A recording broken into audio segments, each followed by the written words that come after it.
آج میں جنات کا غلام قسط نمبر 4 کے ساتھ آپ سب کی خدمت میں حاضر ہوں۔ ایپیسوڈ کی شروعات سے پہلے آپ سب پیارے دوستوں سے گزارش کرتا ہوں کہ چینل کو ضرور سبسکرائب کر لیں اور ساتھ موجود بیل آئیکن کو بھی دبا دیں تاکہ آنے والی ہر ویڈیو کا نوٹیفیکیشن آپ سب کو فوراً مل سکے اور مجھے بھی سپورٹ ہو جائے گی۔ آئیے ایپیسوڈ کی طرف بڑھتے ہیں۔ ہینڈل پکڑتے ہی میں پائیدان پر پاؤں رکھنے کے لیے اچھلا تو بدقسمتی سے یہ نہ دیکھ سکا کہ پائیدان ٹوٹا ہوا ہے۔ جو ہی میرے پاؤں پٹری سے اٹھے اور پائیدان پر رکھنے لگا تو پائیدان دستیاب نہ ہونے کی وجہ سے میرے پاؤں سیدھے گاڑی کے نیچے پہیوں سے ٹکرائے۔ میرے بھائی کی چیخ نکل گئی۔ گاڑی کے شور میں بھی مسافروں کی سسکیاں سنائی دیں۔ میرا انجام ان کی نظروں میں گھوم گیا۔ میں ہینڈل کے ساتھ لٹک گیا تھا۔ خدا کا شکر تھا کہ پاؤں پہیوں کے نیچے نہیں آئے، مگر پٹری پر پتھروں سے ٹکرانے کے بعد میں گاڑی کے ساتھ ساتھ گھسیٹتا جانے لگا تھا۔ اب اگر میں ہینڈل چھوڑ دیتا تو گاڑی کے نیچے آ سکتا تھا، مگر دوسری جانب زیادہ دیر تک لٹکا بھی نہیں رہ سکتا تھا۔ میرے بچاؤ کی دو ہی صورتیں تھیں، یا تو گاڑی فوراً رک جاتی یا دوسرے پائیدان میں پاؤں رکھنے میں کامیاب ہو جاتا۔ اس طراری حالت میں میں پاؤں پٹری سے اٹھانے کی کوشش تو کر رہا تھا، مگر میرے گھٹنے اور پنڈلیاں بری طرح چھل چکی تھیں اور گاڑی جب تک رکتی میرا کام تمام ہو چکا ہوتا۔ مجھے یاد ہے میں نے اونچی آواز میں اپنے پیارے اللہ کو پکارا تھا، یا اللہ مدد۔ میرے ہاتھوں کی گرفت کمزور ہو رہی تھی اور کچھ ہی لمحے بعد میں گر جاتا کہ اچانک مجھے محسوس ہوا کہ کوئی نادیدہ طاقت میرے اندر سرایت کر گئی ہے، اور پھر میرے کمزور بازوؤں میں اتنی طاقت آ گئی کہ میں نے اپنے لٹکے ہوئے وجود کو سکیڑ لیا اور بڑے آرام سے پائیدان پر پاؤں رکھنے میں کامیاب ہو گیا۔ پھر میں جو ہی بوگی میں داخل ہوا، جانور مجھے دیکھ کر بدک گئے اور خوف سے چلانے لگے۔ میں پسینے میں شرابور ہو چکا تھا، پنڈلیاں اور ایڑیاں بری طرح زخمی ہو چکی تھیں، مگر اس وقت مجھے کسی قسم کی تکلیف کا احساس نہیں ہوا۔ جانوروں کی بوگی میں ایک بیل اور 3 بکریاں، ایک کتا اپنی اپنی زنجیروں سے بندھے ہوئے تھے۔ جانوروں نے خوف زدگی کے مارے پوری بوگی میں اچھل کود شروع کر دی تھی۔ کتا تو خوف سے مجھ پر بھونک رہا تھا، مگر چند ہی ساعتوں کے بعد سارے جانور مطمئن ہو گئے۔ میں اس وقت تو یہ نہ سمجھ سکا کہ یہ سب کیوں پریشان تھے، مگر کچھ ہی دیر بعد مجھے غازی کی ایک بات یاد آ گئی۔ اس نے کہا تھا کہ بعض جانور جنات کے وجود کا احساس ہوتے ہی خوف زدہ ہو جاتے ہیں۔ تو کیا اس وقت غازی یا کوئی اور جن میرے ساتھ بوگی میں موجود تھا جس کا احساس ان جانوروں نے دلایا تھا؟ لیکن شاید اب وہ چلا گیا تھا، کیونکہ جانور اب پرسکون ہو چکے تھے۔ گارڈ نے ویکیوم کھینچ کے گاڑی نہیں روکی تھی۔ اگر وہ گاڑی روک لیتا تو مجھے پکڑ کر یقیناً پولیس کے حوالے کر دیتا۔ میرے ذہن میں آیا کہ اسٹیشن پر گاڑی رکتے ہی وہ مجھے پکڑنے کی کوشش کرے گا، لہٰذا میں نے سوچا کہ اگر ایک کام غلط کیا ہے تو دوسری بار غلط کام کر کے ہی بچ سکوں گا۔ لیکن دوسری بار مجھے غلط کام کرنے کی ضرورت پیش نہیں آئی۔ ریل گاڑی سیالکوٹ اسٹیشن سے پہلے ہی سبزی منڈی کے پھاٹک سے پیچھے رک گئی۔ غالباً سگنل ڈاؤن نہیں ہوا تھا، یا کسی سبزی منڈی میں اترنے والے نے ویکیوم کھینچ کے گاڑی روک لی تھی۔ علامہ اقبال کالج سبزی منڈی کے سامنے تھا، لہٰذا گاڑی رکتے ہی میں تیزی سے باہر نکلا اور اس دوران دیکھا کہ گارڈ میری طرف آ رہا تھا۔ اوئے ادھر آؤ، اس نے جھنڈی کا ڈنڈا میری طرف کرتے ہوئے اشارہ کیا۔ میں نے اس کی سنی انسنی کی اور بھاگ کر سبزی منڈی میں داخل ہو گیا۔ گارڈ میرے پیچھے نہیں آیا تھا۔ میں نے اللہ کا شکر ادا کیا اور کالج کی طرف چل دیا۔ سبزی منڈی میں جا بجا فروٹ اور سبزیوں کے ڈھیر لگے ہوئے تھے اور دکاندار ان کی بولیاں لگانے میں مصروف تھے۔ گلے سڑے پھلوں کے ڈھیر بھی ہر طرف بکھرے ہوئے تھے، ان سے تعفن اٹھ رہا تھا، مگر دکاندار اور خریدار اس گندگی سے بے نیاز تھے۔ میں ناک پر ہاتھ رکھے منڈی سے باہر نکلنے لگا تو یکدم میرے عقب سے ایک آدمی کے چلانے کی آواز آئی۔ دیکھا تو ایک عجیب منظر دکھائی دیا۔ پھلوں کے ڈھیر کے پاس ایک چھوٹا بچہ کھڑا تھا۔ اس نے کیلوں کا ایک بڑا گچھا اٹھایا ہوا تھا اور دکاندار اس سے گچھا چھیننے کی کوشش کر رہا تھا۔ اوئے چور کے پتر، سیام چوری کرتا ہے؟ دکاندار نے بچے سے، جو تقریباً 10 سال کا ہوگا، اس کے منہ پر تھپڑ مار کر کیلوں کا گچھا چھین لیا۔ اسی لمحہ بچے نے منہ بسوڑتے ہوئے میری طرف دیکھا۔ اس کی آنکھیں ویران تھیں، چہرہ صدیوں سے میل سے بھرا ہوا تھا، کپڑے پھٹے ہوئے تھے، پاؤں اور ہاتھوں کے ناخنوں میں سیاہ مٹی بھری ہوئی تھی۔ میرے دل میں اس کے لیے رحم بھر آیا۔ میں نے سوچا کہ تمہیں آج اللہ نے دوسری زندگی دی ہے اور پھر تم امتحان دینے جا رہے ہو، چلو سخاوت کرتے جاؤ۔ اپنا صدقہ خیرات کر کے امتحان میں بیٹھو گے تو ممکن ہے اللہ کو تمہاری یہ ادا پسند آ جائے۔ یہ سوچ کر میں دکاندار کے پاس پہنچا۔ وہ بچے کو دوبارہ تھپڑ مارنے ہی والا تھا کہ میرے تیور دیکھ کے رک گیا۔ یہ چور کا پتر، بس بس رہنے دو، تمہارے 4 کیلے اس نے اٹھا لیے ہیں تو کون سی قیامت آ گئی ہے؟ میں نے کہا، کتنے پیسے ہیں ان کے؟ جناب یہ 4 کیلے نہیں، پورے 5 درجن کیلوں کا گچھا ہے۔ اس نے میری ڈنڈی خراب کر دی ہے۔ 2-3 کیلے تو اب اتار کر نہیں دے سکتا، 5 درجن کیلوں کی قیمت دیں مجھے۔ دکاندار بہت ہی نادیدہ قسم کا شخص تھا۔ تم لوگوں کو خدا کا خوف نہیں، مال بے شک گل سڑ جائے مگر کسی غریب کو نہیں دینا۔ کتنے پیسے ہیں ان کے؟ میں نے پرس نکالا۔ 100 روپے، وہ بولا۔ 100 روپے؟ 20 रुपए दर्जन? 15 रुपए दर्जन से तो बाहर से मिल जाते हैं, इधर मंडी में तो 10 रुपए दर्जन होने चाहिए, मैंने तेवरी चढ़ाकर कहा। 5 दर्जन लोगे तो यही कीमत है, ज्यादा माल की कीमत कम होती है। दुकानदार कारोबारी अंदाज में बोला। अच्छा तुम इनमें से 1 दर्जन केले निकाल दो, तुम्हें क्या फर्क पड़ेगा। मैंने इस दौरान घड़ी में देखा तो 8 बजने में सिर्फ 5 मिनट बाकी रह गए थे। मैं जल्दी से बोला, देखो मेरे पास सिर्फ 100 रुपए है और अभी मुझे वापस गाँव भी जाना है, ये 50 रुपए लो और इसमें जितने केले आते हैं दे दो। उसने झट से 50 रुपए पकड़ लिए, इसलिए मैं बच्चे ने दुकानदार के हाथों से गुच्छा छीन लिया और बोला, मैं सारे खाऊंगा। मैं नेकी करके वापस मुड़ने का इरादा कर रहा था कि मेरे देखते ही देखते बच्चे ने 6-7 केले मुट्ठी में पकड़े और छिलके उतारे बगैर मुंह में डाल लिए। अरे ये क्या कर रहे हो, छील तो लो। मैं ये कहता ही रह गया और बच्चा 7 केलों का एक लुकमा बनाकर खा गया और दूसरा लुकमा लेने के लिए 6-7 केले मजीद मुंह में डाल लिए। मैं पहले तो हैरान हुआ, फिर सोचा कि ये बच्चा अभी छोटा है, इसे खाने पीने के आदाब क्या आए होंगे। मैं वापस पलटा तो दुकानदार एकदम चिल्लाने लगा, हरामखोर अब दफा हो जा, अब कौन तेरे पैसे देगा। मैंने पलट कर देखा, बच्चा केलों का खाली डंडा परे फेंक रहा था और एक दूसरे गुच्छे को पकड़ने की कोशिश कर रहा था। साहब जी, दुकानदार ने मुझे आवाज दी, और पैसे देते हैं तो ये गुच्छा भी इसे दे दूं। ये जिनका बच्चा 5 दर्जन केले खा गया है और केले खाना चाहता है।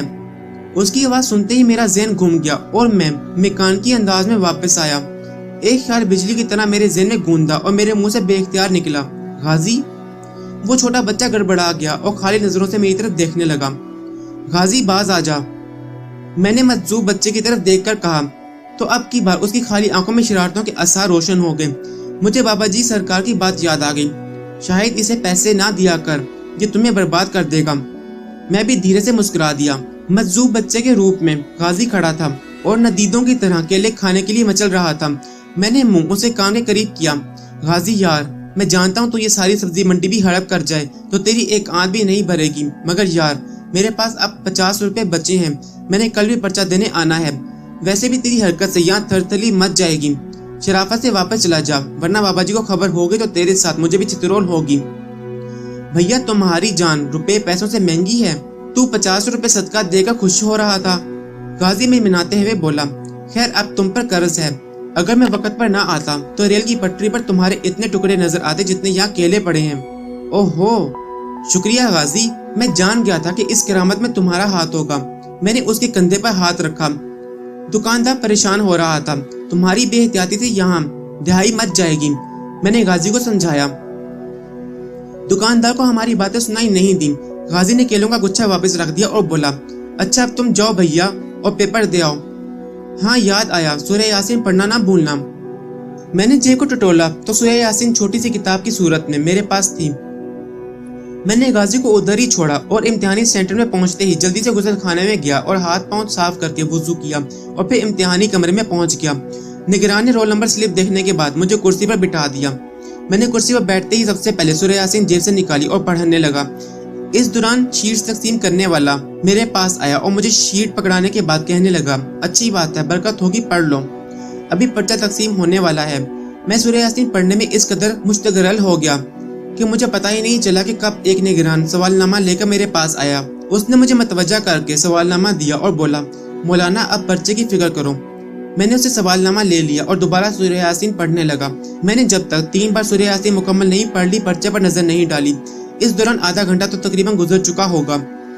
निगरान और फिर सुपरिटेंडेंट सब परेशान नजर आ रहे थे कि मैं क्या कर रहा हूँ। इस कदर बेफिक्री के साथ सूरह यासीन पढ़ने में मसरूफ हूँ और पर्चे की कोई फिक्र ही नहीं कर रहा। सच्ची बात तो यह है कि मुझ में सवालनामा पर नजरें दौड़ाने की हिम्मत नहीं हो रही थी। कोई कुव्वत थी या कोई और ख्याल जो मुझे कह रही थी, घबराओ नहीं, पढ़ते जाओ, तुम्हारा पर्चा इंशाल्लाह ठीक हो जाएगा। मगर इस ख्याल के सहारे में ज्यादा देर तक वहां बैठा नहीं रह सकता था। मुझे पर्चा हल करना ही था, कब तक हकाइक से नजरें चुराता। आखिर मैंने जुर्रत करके सूरह यासीन जेब में डाली और अल्लाह ताला से दुआ की, या अल्लाह इस गुनाहगार की इज्जत रख लेना, इस पर्चे में मुझे पास कर देना। मैंने बिल आखिर सवालनामे पर नजर दौड़ाई।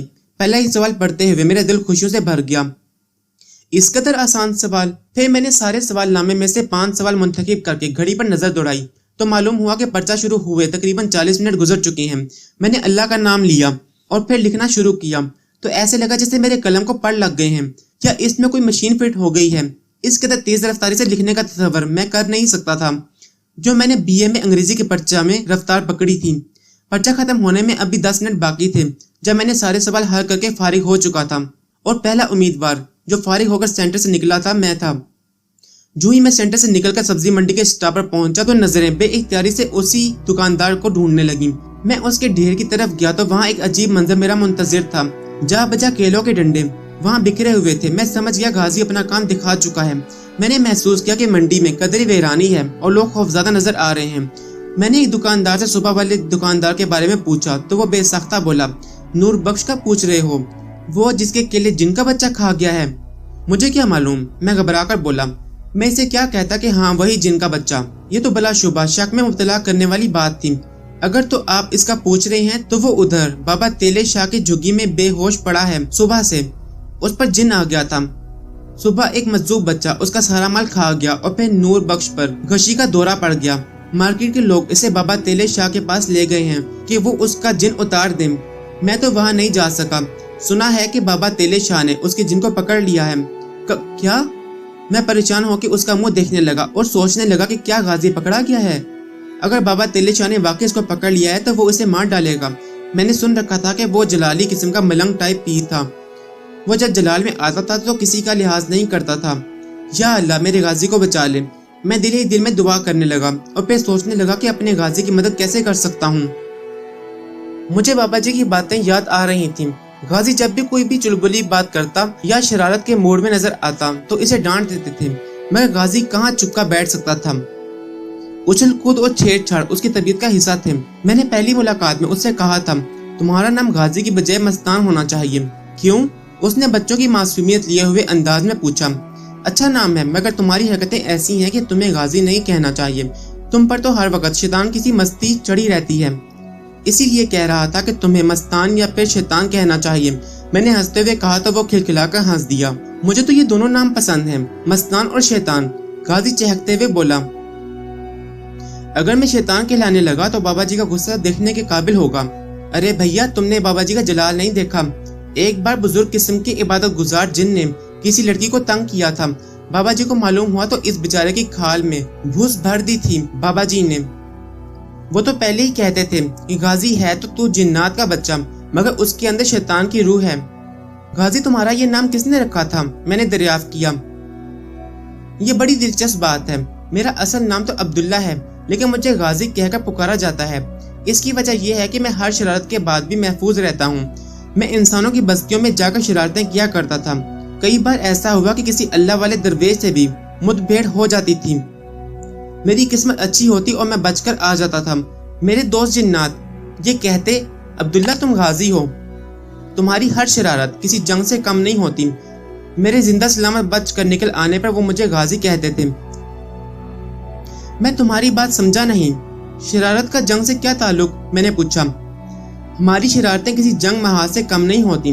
गाजी हंसते हुए बोला, अगर तुम मुझे आज 10 लीटर आइसक्रीम खिलाओगे तो मैं अगली बात तुम्हें बताऊंगा। 10 लीटर? मैंने हिसाब लगाया। यार 10 लीटर तो नहीं, सिर्फ 1 लीटर के पैसे हैं मेरे पास। ठीक है, 1 लीटर ही सही, मुंह का जायका तो बदलेगा। गाजी ने मुझसे पैसे लिए और बोला, असल में हमें अपनी बस्तियों से बाहर निकलने की इजाजत नहीं होती। हमें बचपन ही से असूले जिन्नात पढ़ाए और सिखाए जाते हैं। मसलन ये कि इंसानी बस्तियों में जाहिर नहीं होना, किसी को तंग नहीं करना। अगर कोई इंसान तंग भी करे तो सब्र करना है और अपने बुजुर्गों को उससे आगाह करना है। किसी बुजुर्ग के मज़ार पर जाकर गंदा काम नहीं करना। किसी वलीउल्लाह और इबादत गुजार मुसलमान की इबादत में खलल नहीं डालना। औरतें और बच्चों पर काबिज नहीं होना। मुसलमान जिन्नात को बचपन से ही सिखाया और पढ़ाया जाता है, मगर शरारती जिन्नात चाहे मुसलमान हो या गैर मुस्लिम वो बाज नहीं आते, शरारतों से नहीं कतराते, इंसानों के साथ जंग करते हैं। फिर जब पकड़े जाते हैं तो अक्सर औकात मारे भी जाते हैं। मैं चूंकि आज तक नहीं पकड़ा गया इसलिए मुझे मेरे दोस्त गाजी कहते हैं।